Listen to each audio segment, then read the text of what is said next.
Може би и се сеќаваш за случајот кој што за жал популарно стана познат како сам родител, сам гробар, со оглед на тоа дека од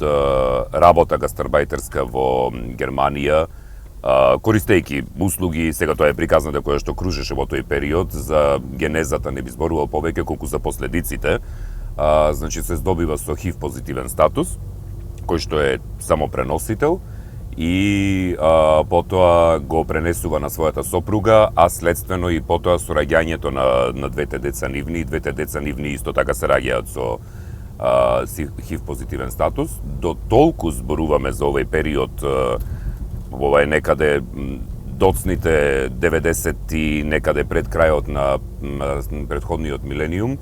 каде што стереотипите беа толкави, што човекот, кога му почина и сопругата, кога му почина и децата, никој не сакаше да ги погребе. Значи, никој, дури ни погребалните друштва не сакаа да дојдат во допир со телата на сопругата и на децата и мораше сам, значи само му откопаа гробови, мораше сам да ги закопа.